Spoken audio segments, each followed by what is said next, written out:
Socialist Equality Party. Well, thank you all for coming today. As has already been raised, today's event in Melbourne is part of vigils which have been conducted in London and around the world to demand the immediate and unconditional release of WikiLeaks editor Julian Assange.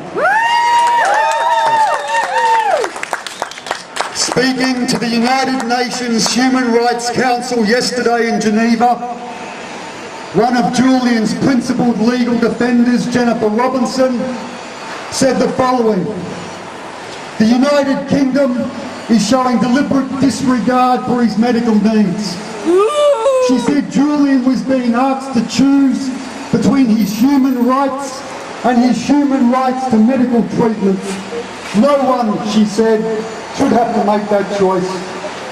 She called on the British authorities to end their, quote, deprivation of liberty, respect his physical integrity and freedom of movement, and afford him the right to compensation, as was demanded by the United Nations Working Group on Arbitrary Detention in December 2015.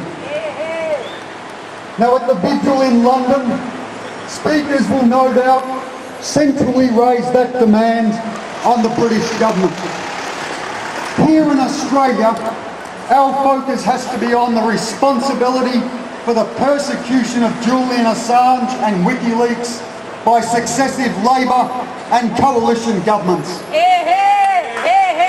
At the demonstration on Sunday, both myself and journalist John Pilger raised the core demand: the Turnbull government must act now to secure the unconditional release of Julian Assange from his involuntary confinement in the Ecuadorian embassy in London.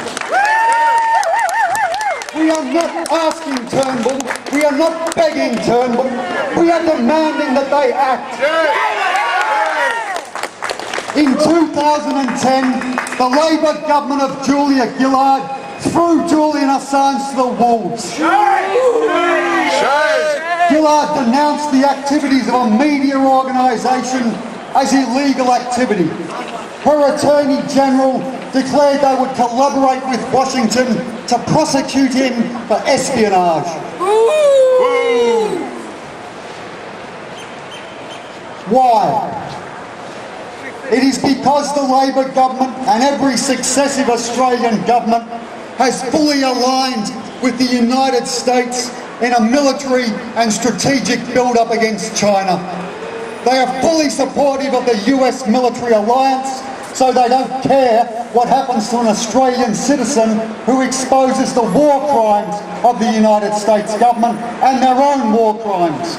Shame, America, shame! Shame, Australia! Shame, Australia, I agree. Labor, no less than Obama's administration, was hostile to the existence of a media organisation that was fiercely prepared to let you know the truth about what goes on in the corridors of power.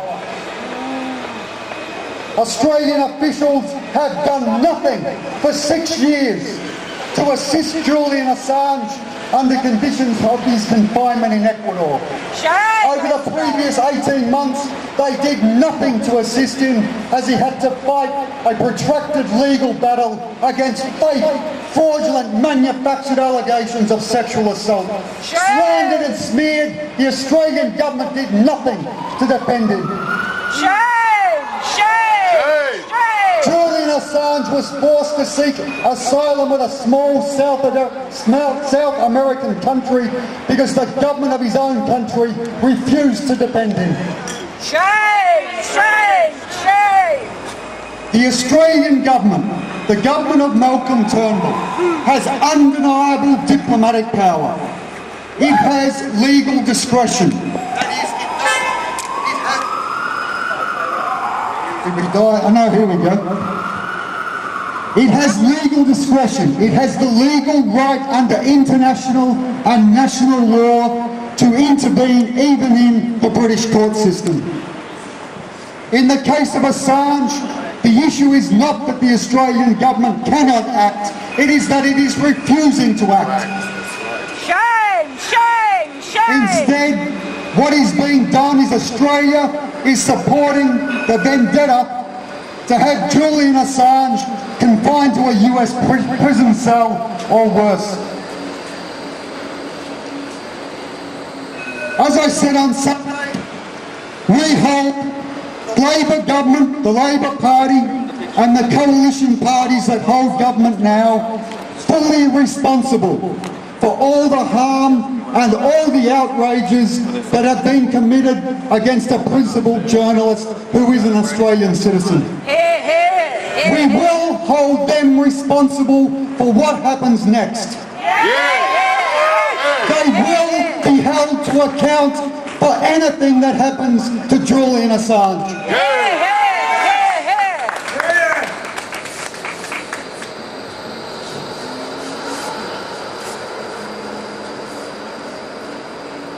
Now there is enormous support internationally for WikiLeaks and for Assange. It is being intimidated, however, by the fact that many organisations which once proudly declared their defence for media freedom, WikiLeaks and Assange, have now abandoned him. In this country, among the ranks of those who have abandoned him is the entire mass media, the Greens, independent Andrew Wilkie, and of course the trade unions. Now the fight to defend Assange is a crucial one, and it must go forward from today.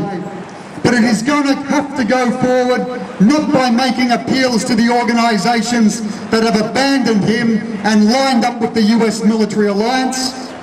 It will have to go forward by a turn to the working class. The mass of the people, the working people, must be mobilised in defence of democracy and all the social rights that are now under attack. These rallies on June 19th are important. They must be the launching pad for an ongoing, renewed fight for Assange's freedom. You all know the situation is very serious. They are seeking to break Julian Assange physically and psychologically. It is now over 11 weeks he has been deprived of any external communication, and as his lawyers continually are warning, his health situation is extremely grave. If Julian Assange is forced by the criminal actions of the British government and the Australian government, and he is railroaded into a British prison cell on bail-related charges while extradition processes get fought through the British courts to prevent him being effectively rendered to the United States, to be tried for being a non-hostile intelligence state agency, that is espionage, a foreign spy, an enemy combatant, then the fight to mobilise masses of people in his defence will be even more important. I urge everyone here today to go from this rally, speak to as many people as you can in an ongoing way to seek to develop a mass political movement, as I said, for the defence of Assange, but the defence of all democratic and social rights which his fate is bound up with. Thank you.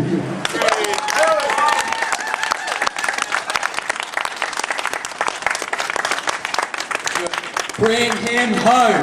Bring him home! Bring him home! Bring him home! Bring him home! Bring him home!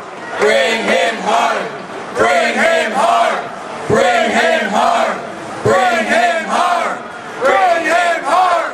Bring him home! Bring him home! Bring him home!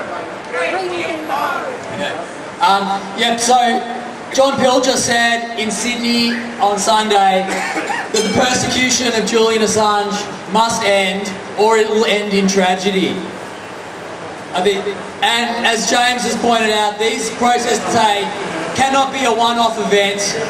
It has to be the start of an ongoing international working class movement to defend Julian and get him home. I think we all realise that here. I think we all understand that, and I think we all will take that spirit moving forward. So I'd like to thank you all for coming today. Should we finish off with one more chant? And those who wish to stay around till 2 o'clock, that's the advertised end of our vigil. We're going to be here till vigiling till 2 o'clock. And yeah.